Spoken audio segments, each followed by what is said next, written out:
தை மௌனி அமாவாசை அன்னதானத்திற்கு உதவி செய்த குடும்பங்கள் அனைத்தும் அண்ணாமலையாரின் பரிபூர்ண ஆசி பெற்று அவரது குடும்பத்தில் அறியாது சேர்ந்த பித்ரு தோஷங்கள் நீங்கி சர்வ ரோகங்கள் நீங்கி சர்வ தோஷங்கள் நீங்கி அவர்களது வாழ்க்கையில் தனம் தானியம் சந்தானம் ஜெயம் தைரியம் ராஜ்யம் வாகனம் ஆகிய அஷ்ட ஐஸ்வர்யங்கள் பெற்று சம்பூர்ண ஆரோக்கியம் பெற்று அவரது வாழ்க்கையில் எல்லா நலமும் வளமும் பெற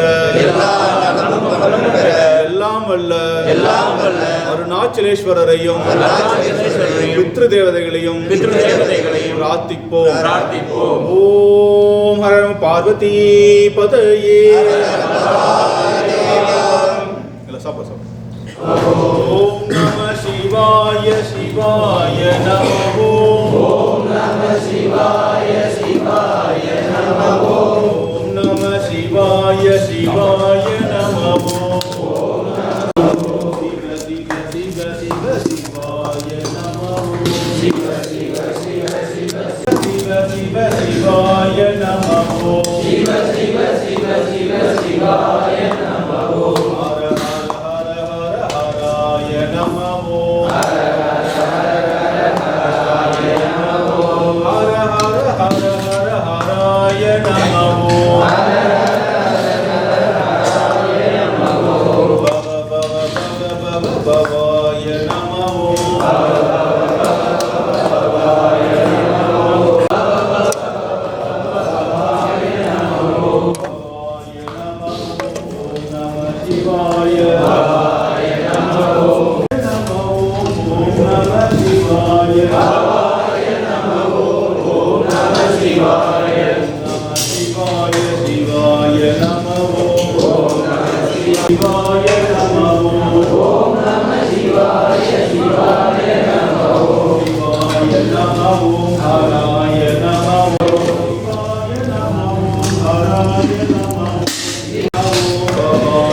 பார்வதி பதயே.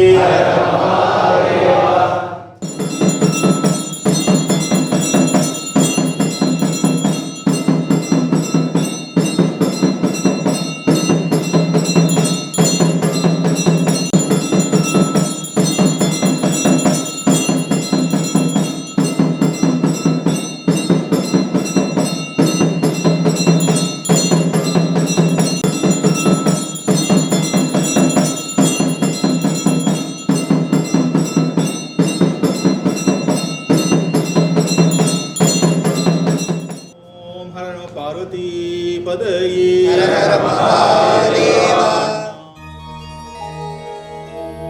ஓம் பித்ருகணாய வித்மஹே ஜகத்தாரிணி தீமஹி தன்னோ பித்ரு பிரச்சோதயாத்.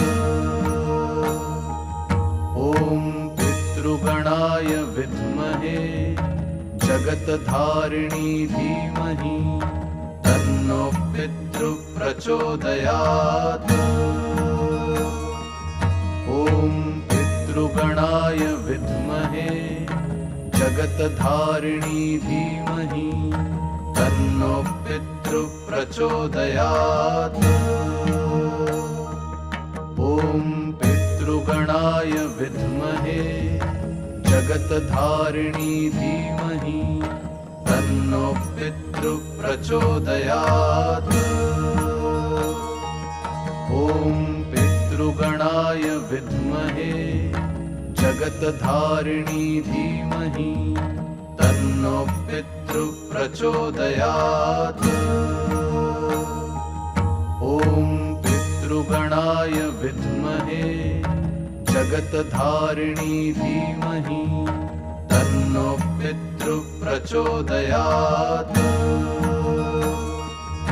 ॐ पितृगणाय विद्महे जगत्धारिणी धीमहि तन्नो पितृ प्रचोदयात्। ॐ पितृगणाय विद्महे जगत्धारिणी धीमहि तन्नो पितृ प्रचोदयात्। ॐ पितृगणाय विद्महे जगत्धारिणी धीमहि तन्नो पितृ प्रचोदयात्। ॐ पितृगणाय विद्महे जगत्धारिणी धीमहि तन्नो पितृ प्रचोदयात्। ॐ पितृगणाय विद्महे जगत्धारिणी धीमहि तन्नो पितृ प्रचोदयात्। ॐ पितृगणाय विद्महे जगत्धारिणी धीमहि तन्नो पितृ प्रचोदयात्। ॐ पितृगणाय विद्महे जगत्धारिणी धीमहि तन्नो पितृ प्रचोदयात्। ॐ पितृगणाय विद्महे जगत्धारिणी धीमहि तन्नो पितृ प्रचोदयात्। ॐ पितृगणाय विद्महे जगत्धारिणी धीमहि तन्नो पितृ प्रचोदयात्। ॐ पितृगणाय विद्महे जगत्धारिणी धीमहि तन्नो पितृ प्रचोदयात्। ॐ पितृगणाय विद्महे जगत्धारिणी धीमहि तन्नो पितृ प्रचोदयात्। ॐ पितृगणाय विद्महे जगत्धारिणी धीमहि तन्नो पितृ प्रचोदयात्। ॐ पितृगणाय विद्महे जगत्धारिणी धीमहि तन्नो पितृ प्रचोदयात्। ॐ पितृगणाय विद्महे जगत्धारिणी धीमहि तन्नो पितृ प्रचोदयात्। ॐ पितृगणाय विद्महे जगत्धारिणी धीमहि तन्नो पितृ प्रचोदयात्। ॐ पितृगणाय विद्महे जगत्धारिणी धीमहि तन्नो पितृ प्रचोदयात्। ॐ पितृगणाय विद्महे जगत्धारिणी धीमहि तन्नो पितृ प्रचोदयात्। ॐ पितृगणाय विद्महे जगत्धारिणी धीमहि तन्नो पितृ प्रचोदयात्। ॐ पितृगणाय विद्महे जगत्धारिणी धीमहि तन्नो पितृ प्रचोदयात्।